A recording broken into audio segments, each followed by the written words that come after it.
దేవుని మాట కార్యక్రమానికి ప్రతి ఒక్కరిని ప్రేమపూర్వకంగా ఆహ్వానిస్తూ ఉన్నానండి. దేవుని పెట్ట ప్రతి ఒక్కరికి వందనాలు. అంతా అయిపోయింది. నా పరిస్థితి ఇంక మారదు. ఇంక నేను ఇలానే నిరాశలో, ఈ అంధకారంలో, అనారోగ్యముతో, ఈ అవమానంలో నేనింక ఉండిపోవలసిందే అని అనుకుంటూ ఉన్నావేమో.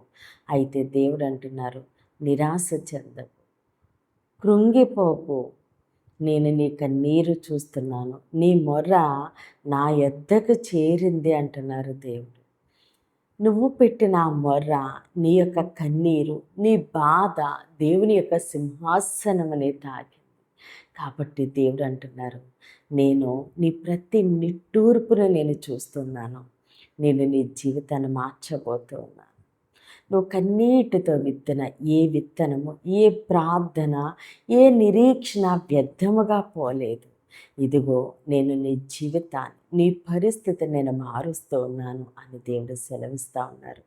కాబట్టి మనుషులు నీ బాధ చూడకపోవచ్చు, వాళ్ళు నిన్ను అర్థం చేసుకోకపోవచ్చు, కానీ దేవుడు నీ ప్రతి కన్నీటి బొట్టిని చూస్తున్నారు. నీ హృదయ అంతరంగంలో నా వేదన దేవుడు చూస్తున్నారు, బాధను చూస్తున్నారు, నీ పరిస్థితిని దేవుడు చూస్తున్నారు. ఎలాంటి పరిస్థితుల్లో నువ్వు ఉండి దేవునికి మొర్ర పెడుతున్నావో సమస్తము దేవుడు చూస్తున్నారు. కాబట్టి దేవుడు అంటున్నారు, కృంగిపోకు, భయపడకు, నీ బాధ, నీ మొర్ర నా యొద్దకి చేరింది అని దేవుడు సెలవిస్తున్నారు. కాబట్టి మాట ఇచ్చిన దేవుడు నెరవేర్చే దేవుడు అండి. నీ యొక్క పరిస్థితిని దేవుడు మార్చబోతూ ఉన్నారు. అయితే ఈరోజు దేవుడు మన కొరకు సిద్ధపరిచిన ఆయన శ్రేష్టమైన వాగ్దానం చూద్దామండి. మొదటి సమూయేలు 9వ అధ్యాయము 16వ వచనము మొదటి భాగంగా మనము చూద్దాము.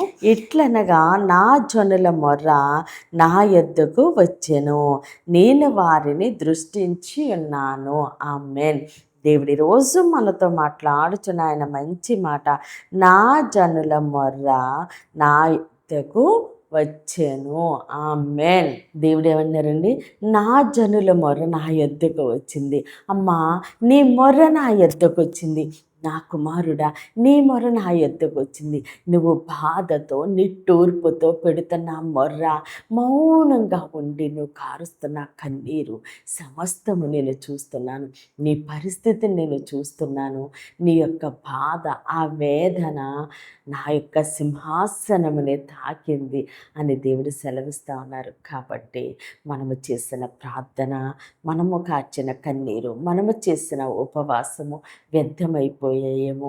నేను నా దేవుని ఎంతగానో నమ్మాను, ఎంతో నిరీక్షించాను, ఎంతో విశ్వాసముతో నేను నా దేవుని పాదాలు పట్టుకున్నాను. నా పరిస్థితి ఇంకా మారలేదు, నా జీవితం ఇంకా మారలేదు అని కృంగిపోతూ ఉన్నావేమో. దేవుడు అన్నారు, కృంగిపోకు, నిరాశ చెందకు, ప్రార్థించట మానొద్దు. నీ మొర్ర నా యొద్దకు చేరింది, నీ బాధ నా యొద్దకు చేరింది అని దేవుడు సెలవిస్తూ ఉన్నారు. మనము బాధపడుతూ ఉండగా, మొర్ర పెడుతూ ఉండగా దేవుడు మన బాధను చూస్తూ ఊరుకునే దేవుడు కాదండి. మనము మన బిడ్డలు ఏడుస్తూ ఉంటే ఎలాగైతే మనము తట్టుకోలేమో, ఆయన స్వహస్తాలతో మనల్ని చేసుకున్న దేవుడు, ఆయన జీవాన్ని మనలోనికి ఊదిన దేవుడు. మనం బాధపడుతుంటే చూస్తూ ఊరుకునే దేవుడు కాదండి, ఆయన మన పరిస్థితిని మార్చే దేవుడు. కాబట్టి మనం ఈరోజు ఏ పరిస్థితిలో, ఏ బాధలో, ఏ నిరాశలో ఉన్నామో సమస్తమును దేవునికి అప్పగిందామండి. దేవుడు దీవించి ఆశీర్వదిస్తూ ఉండగా సమస్త ఘనత, మహిమ, ప్రభావాలు మనము దేవునికే చెల్లిందామండి. కొద్ది మాటలు దేవుడు మన వెనుకల్లో దీవించి ఆశీర్వదించునుగాక. ఆమేన్. ప్రేర్ చేసుకుందామండి. అందరి కన్నులు మూసుకుని ప్రేర్లోకి వాంచి.